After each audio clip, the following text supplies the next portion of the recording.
for section 7.5 here, our first example is to find the critical chi-squared value. That's what that symbol means again, chi-squared value for the left tail test with n equals 20 and alpha equals 0.05.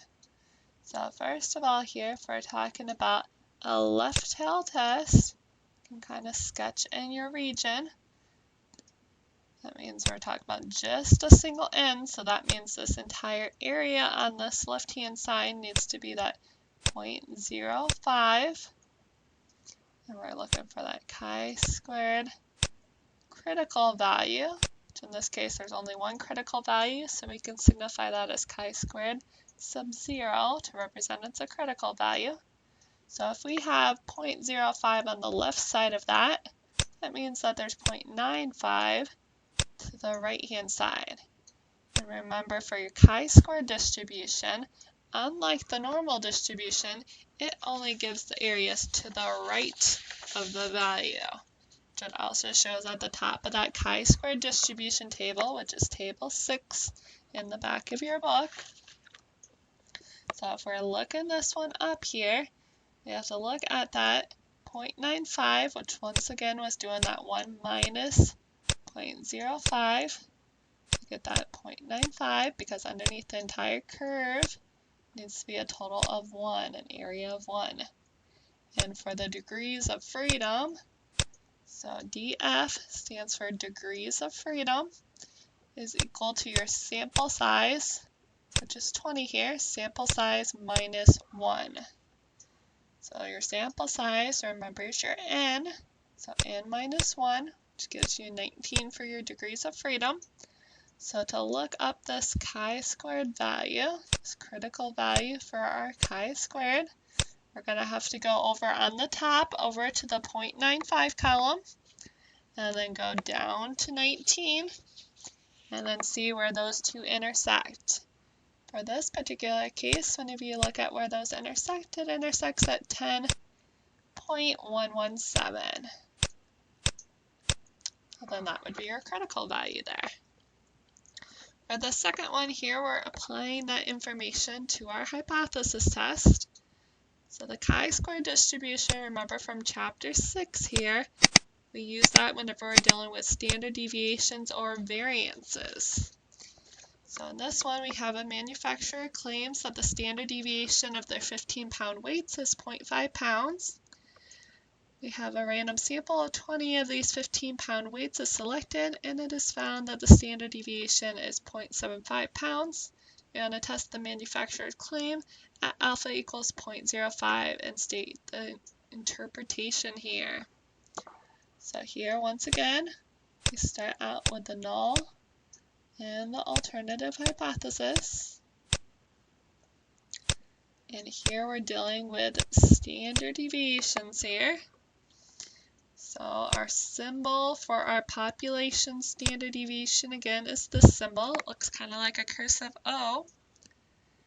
And in this case, we're testing the claim that the standard deviation is 0.5 pounds.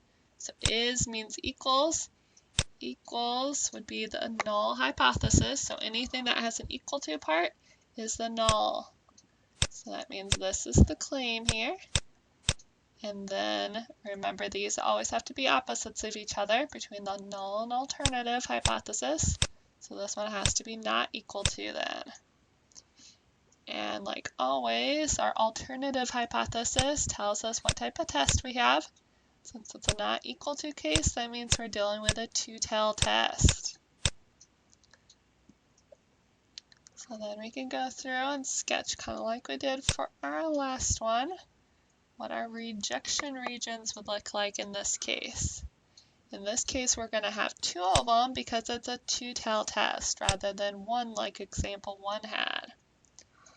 And in this case, our alpha level is 0.01. But since it's a two-tail test, we have to split that amongst both of these ends of our curve. So that means we have to do that 0.01 divided by 2 to get the area in each of these sections. So for this one here, we have 0.005. For the other side here, we also have 0.005. So that way together they add up to that 0.01 for our alpha level there. And then we can find our critical values for those, just like we did in example 1 here. For the right-hand one, once again, we go through, we write down, we have 0.005 for our alpha level there. And we also need to write down what our degrees of freedom are. So in this case, we have a random sample of 20. So that means our sample size in this case is 20. So just like example 1, we actually have the same sample size here. So then for our degrees of freedom, we'd have to do our 20 minus 1 to get our degrees of freedom. So if we do that, then our degrees of freedom in this case is equal to 19. So if we go down to our degrees of freedom of 19, and then we go over to our 0.00 column, then we get our critical value there. We have to look to see where those two intersect to get that particular value there. So in this case, if we look down at degrees of freedom of 19 over to the 0.005 column, then we get 38.582 there.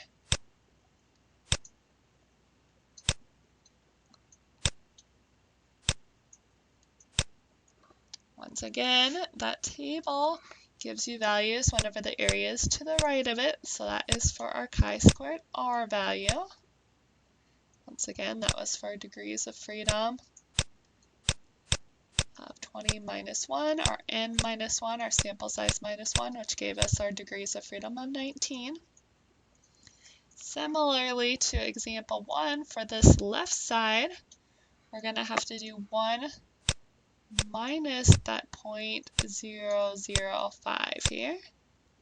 So then to look up that value, we're really looking at 0.995 there in that table.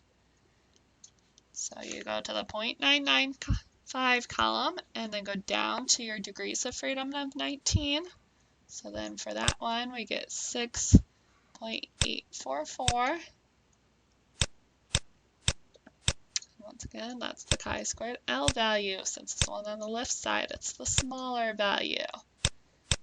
L is the left side, and R is the right side, just like you would expect. Smaller numbers always go on the left, just like with our intervals before. So then we have to go through and find our test statistic again, just like we had to in the last section. So for our test statistic there, we have our chi-squared value. And we have to go through and calculate that. Once again, this formula will also be given to you if you need it on a quiz or a test.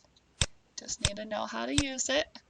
So you have n minus 1 times our s squared, our sample standard deviation squared. So it's not a 5 there, that's an s. And then sigma squared. So these also, remember, mean your variance. So if instead of standard deviation here, it gave you variance, then we would have to plug in just the variance. We wouldn't have to square them. But since we have standard deviations here, we're going to have to square the standard deviations to find the variance. So once again, n minus 1, we already calculated that up above for our degrees of freedom. That was 19. Times, and then our sample standard deviation. If we look up above here, the one from our sample for the standard deviation was 0.75. So make sure you get those plugged in to the formula correctly. That one's the sample one. It's from the sample. The population one is what we are testing the claim of. So that's the 0.5. And then we also have to square that since we're dealing with standard deviations and not variance in this case.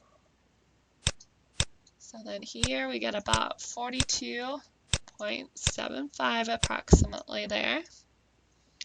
So if we look in our rejection region, this 42.75 is definitely in that rejection region. It is above 38.582.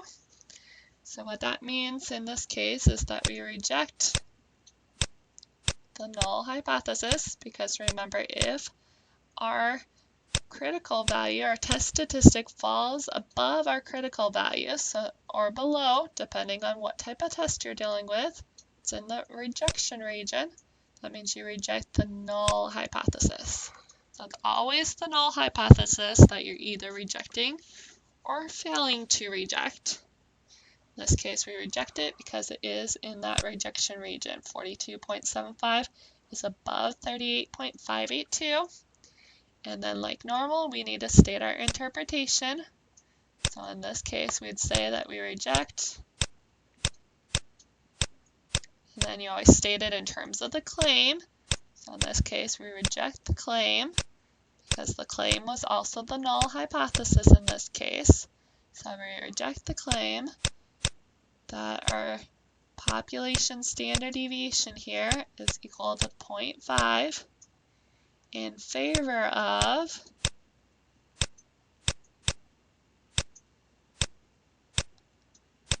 and then we write down what we're supporting here, what we're rejecting it in favor of. So it's not necessarily that we're supporting that claim, or that alternative hypothesis rather. It's just saying that we're rejecting the null hypothesis, which means that we're going along with that alternative statement.